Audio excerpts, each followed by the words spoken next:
Nationals are pitching fairly well right now, which wasn't necessarily something I thought I'd say. Maybe about the bullpen, but even the starters are keeping the Nats in games. Today I've got a breakdown of 4 pitching performances from the 2-game set against the Orioles. First, Josiah Gray had a solid outing of 5 innings and only 1 earned run, but it wasn't necessarily his best. He started to lose command of the zone in the 4th and 5th inning, and while that's an issue for sure, he battled through it and kept the Nats in the game. He also had his new cutter working all night long. Now, there was some confusion about this start because it looks like he actually threw almost nothing but sliders, but this is actually an issue with how StatCast is classifying these pitches. On this chart, I've selected only Josiah Gray sliders from his last start. You can see there's a cluster up here at the top of the zone. He never throws high sliders, and when you watch these pitches back, it's pretty clear that these are intended to be cutters. His overall numbers versus lefties are basically night and day compared to last season, and he's actually pitching them better than righties right now. He's also completely stymieing hard hit balls, as he ranks in the 93rd percentile in average exit velocity allowed at 84.1 miles per hour, nearly 11 miles per hour slower than what would be considered a hard hit ball. Basically, soft contact on ground, good. Cutter, do that. Next guy.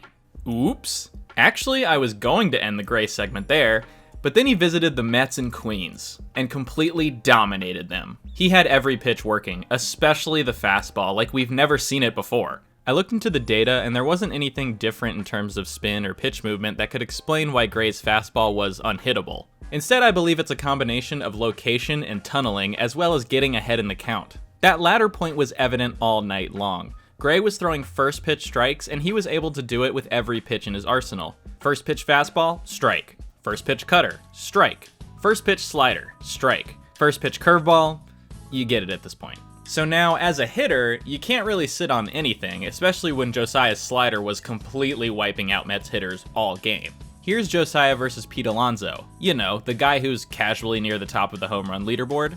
The scouting report says Gray's most likely pitch is the slider, so Alonso takes a first pitch fastball in the zone.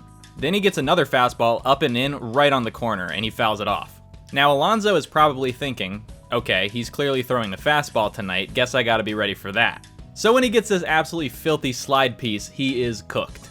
There were a ton of unsure swings in this game from Mets hitters. In fact, there were very few good swings. The Mets lineup was shooketh, and nobody more so than Starling Marte. Josiah Gray faced him 3 times, and Marte had absolutely zero clue what pitch was coming. First time, Gray gets ahead with the fastball and then nearly picks the corner with a backup slider. Now he throws a cutter for a swing and miss, followed by a running fastball to the inner half to jam Marte into a ground ball.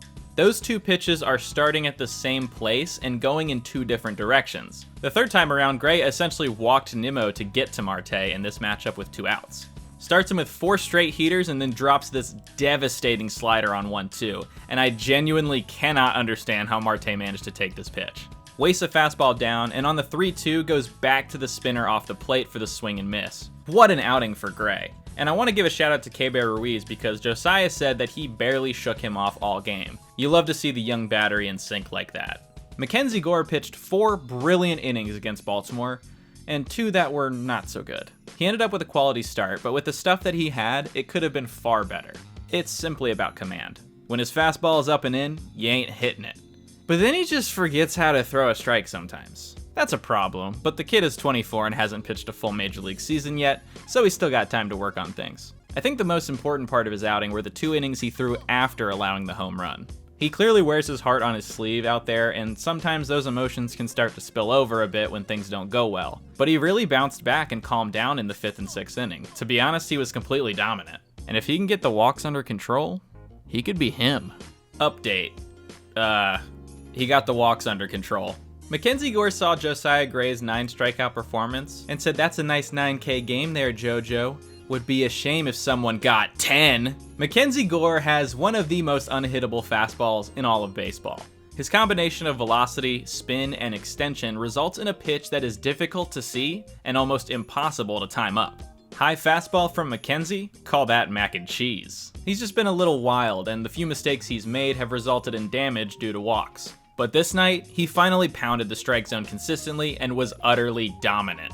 His only run allowed was due to a misplay from Lane Thomas, who failed to keep a ball in front of him, resulting in a leadoff triple, which Gore nearly stranded anyways. He was 1 strike away, but gave up a hit to Starling Marte, and he referenced this at bat later when answering a question about him and Ruiz working together. What was it like working with Ruiz behind the plate? Yeah, he's been great all year. I shook him off once and we go for runs. So, yeah, he's been awesome.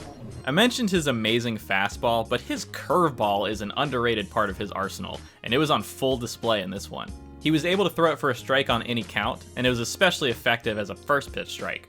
He was able to catch some guys looking at called strike threes on his curveball by having the same release point as his fastball, including Tommy Pham twice, which I believe makes Mac the new commissioner of Pham's famous fantasy football league. And as Josiah Gray did on the previous night, he made big pitches in the 5th inning to keep the Nats in the lead. On the road, hostile environment, really good team, and the Nats' young starters absolutely dominated them. Both Josiah Gray and MacKenzie Gore could be him. Speaking of him, Mason Thompson. My lord, dude, this guy is just silly. We always believed he could be the best pitcher on the team if he could limit the walks. Well, he's doing the damn thing. 0.6 walks per 9 with this kind of movement and velocity is absolutely fantastic. We'll have to wait and see if this sustains at his current innings rate, but man is it impressive. And despite Davey trying to sabotage him by putting him in a dirty inning, Mason Thompson absolutely sauced these dumb birds. I mean, look at this pitch. Look at this pitch! It is unfair! And the fact that he can give you 2 to 3 innings on top of it just makes him so ridiculously valuable. I'd love to see him used in an opener role sometimes, although that may be too advanced a concept for these dinosaurs. And once again, I must say, shout out to Daniel Hudson. You gave us more than we could ever have asked as Nats fans. And you know what? I'm adding in this inning from the Twins game because he struck out the side looking. That's how nasty he is. And finally, Thaddeus M.F. Ward. The Nationals' Rule 5 pick and number 12 prospect had the most dominant outing of his young career Wednesday night. He gets Cedric Mullins, Austin Hayes, and Adley Rutschman, and he goes 1-2-3 with 2 Ks. Most importantly, he looked very confident in his pitches, especially the sweeper. The sweeper is the new phenomenon of pitching right now. It's a slider that breaks in a wider horizontal arc than a normal slider, but doesn't have enough vertical movement to be considered a slurve or curve. And for my less analytical viewers out there, have you ever played Mario Baseball and used Diddy Kong's special pitch, the banana ball? The sweeper is basically a banana ball. Check out these 2 pitch movement profiles. Both sweepers have excellent horizontal movement across the zone. On the left is Thaddeus Ward, and on the right is Shohei Ohtani. I'm not kidding. Granted, Ohtani throws his 2 miles per hour harder on average, but the amount of movement in inches is virtually the same and is well above average at his velocity as well. Not to mention he rocks a 2-seam fastball going the complete opposite direction with above average horizontal movement on that pitch too. I know the wins aren't coming yet, but it's great to see some of these young guys learn how to pitch at the big league level. And it feels like all of them are going to continue to get better throughout the season. And remember, it's Thaddeus, not Thad. See you next time.